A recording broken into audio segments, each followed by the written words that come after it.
gimana cara, apa tuh namanya, gimana cara bikin worksheet-nya, gimana cara upload produknya ke link ID buat dijual lagi, aku nggak mau tahu itu, pokoknya gimana caranya aku cuma mau beli produk itu buat anak aku, udah, sampai situ aja kalau user. Tapi kalau reseller, aku punya keinginan juga untuk, oh ternyata si worksheet kayak gitu bikinnya gampang ya, dan bisa dijual. Nah aku nggak bisa bikin ternyata, tapi itu ada produk reseller yang bisa dijual lagi, berarti aku mau beli deh dari misalnya Kak Afri gitu misalnya. Nah itu ya kayak gitulah pasarnya kita teman-teman ya. Sekali lagi bukan buat ngajarin orang, tapi ya topik yang akan kita bangun, brandingan kita akan ngeposisiin diri kita itu sebagai orang yang ahli di bidang bisnis produk digital. Ivan, kita pemula teman-teman. Iya kak, tapi aku nggak bisa nih nge-share penghasilan kayak yang lain, kan orang udah punya penghasilan, udah pada pecah telur. Terus kalau target aku ke reseller, gimana cara mancingnya? Nah tuh teman-teman, kadang banyak ya yang keblok tuh dari situ.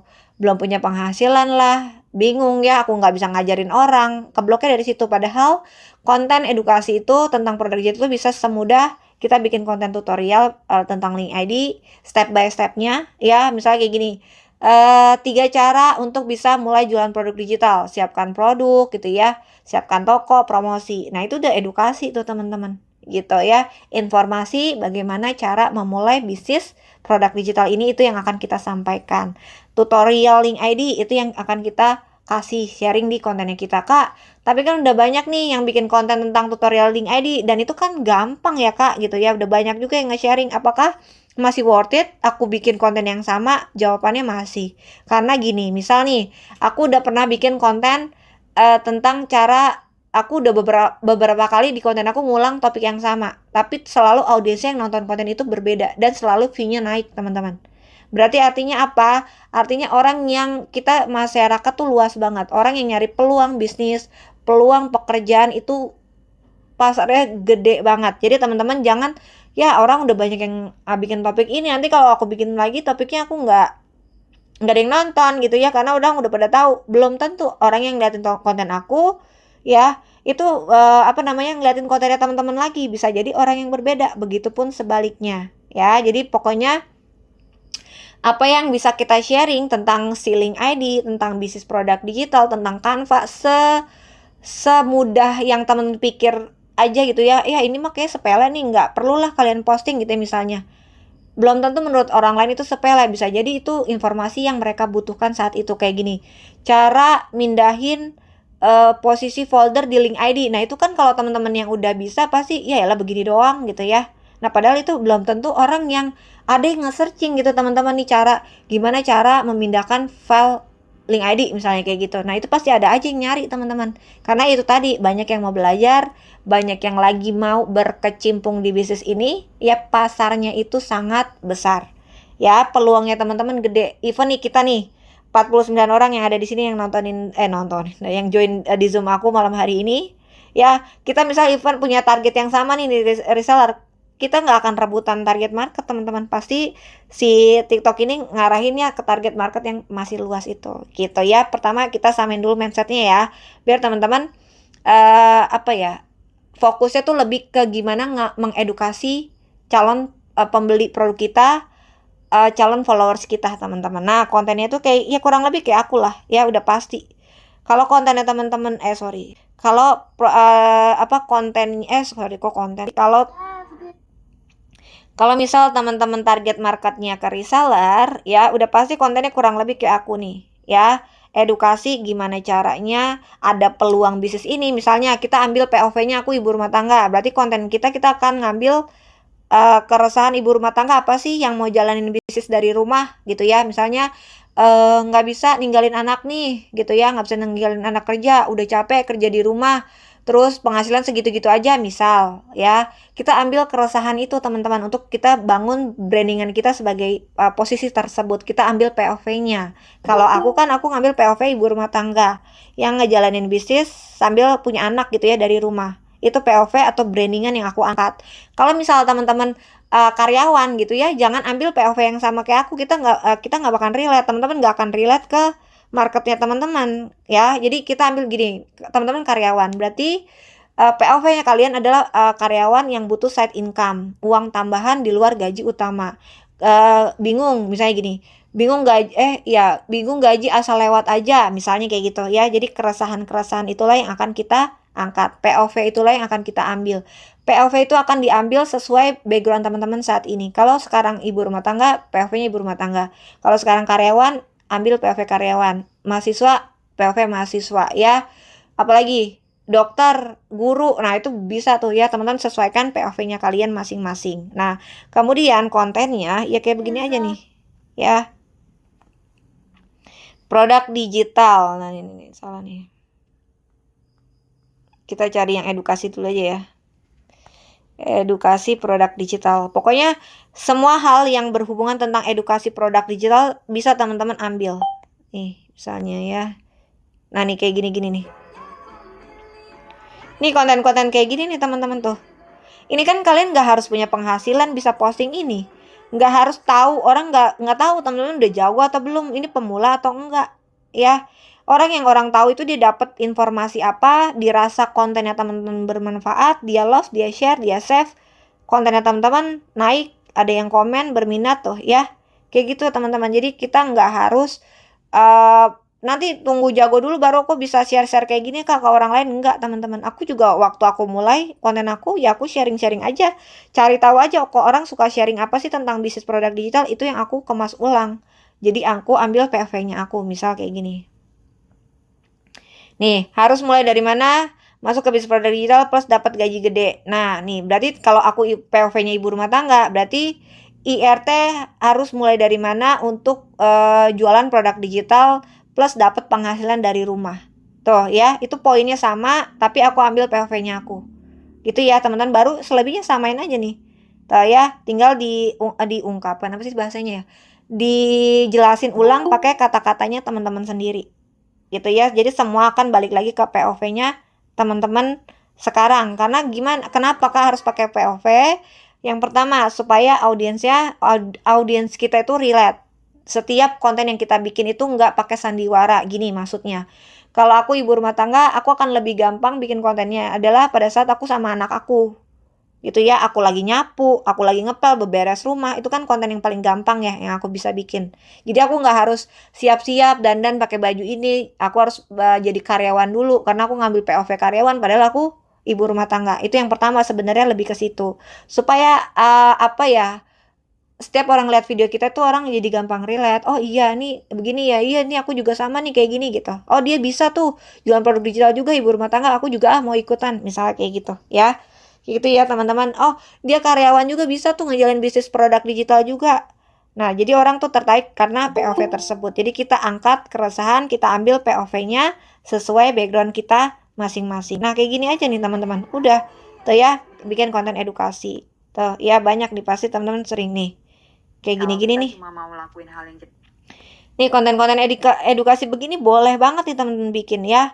Nah terus ya, ini kan ini kak foto-fotonya itu kan pakai foto Canva gitu ya. Aku nggak punya laptop kak, nggak punya tab gitu ya. Gimana cara bikin kontennya?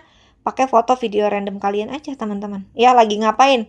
Misalnya lagi nyapu ya. Mana sih aku suka nyontohin mana ya? Yang paling gampang deh. Ntar ya, kayaknya dari mana ya? Yang ntar ya, bentar-bentar.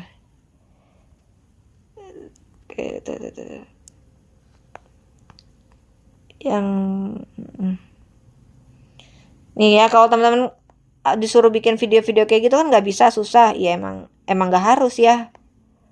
Nih, kalau teman-teman pakai video Faceless bisa bikin yang kayak gini, misalnya ya Faceless itu yang teman-teman kan dapat tuh video stok konten dari aku. Itu bisa dibuat konten nih kayak gini, tinggal kasih teks ya. Gitu. Atau ya misalnya mana ya? Nah, ini salah satu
habis ya recycle aja, pakai foto video teman-teman yang lama, bikin konten edukasi produk digital kayak gitu ya. Jadi kita manfaatin aja, teman-teman punya stok video apa tuh di handphone teman-teman yang udah ada, videoin jalanan, pemandangan, itu bisa kok dijadiin konten. Tinggal topiknya apa ya itu menyesuaikan. Topiknya lagi membahas yang mana, taruh foto videonya teman-teman. Itu kalau target reseller, kira-kira ada gambaran nggak teman-teman? Yang mau bertanya silakan satu-satu ya, kalau ada yang mau bertanya. Ada yang mau tanya? Ya, oke, siapa dulu? Panggil dari dulu deh, boleh. Misalkan jualannya nih bukan produk ini aja untuk anak-anak gitu, tapi misalkan jualannya buat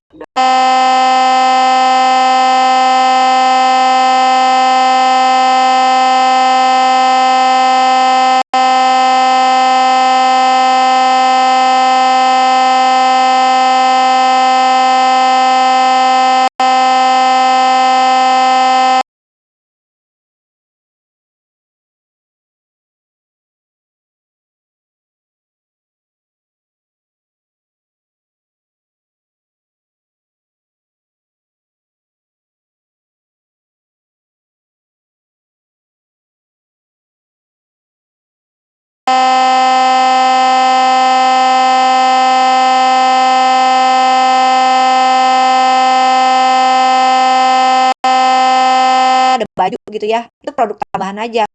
Misal gini, oh aku lagi mau beli beras tapi aku lihat di situ ada baju, oh cocok sama aku jadi sekalian mau beli, misalnya kayak gitu ya. Jadi produk itu boleh dicampur, tapi yang nggak bisa dicampur adalah kontennya teman-teman, apalagi dengan target yang berbeda. Tapi kalau misal target teman-teman reseller itu produknya campur, terus sesekali menawarin produk itu bisa. Enaknya teman-teman pilih target reseller sebenarnya kayak gitu sih. Karena market itu ya, marketnya kan lebih luas ya, walaupun ini tetap spesifik, cuman gimana ya cara ngejelasinnya ya? Kita masih ada kemungkinan untuk ngejualin produk lain yang di luar niche kita. Intinya masih tetap produk digital lah kayak gitu, boleh nggak apa-apa. Tapi kalau misalnya teman-teman udah pilih target marketnya ke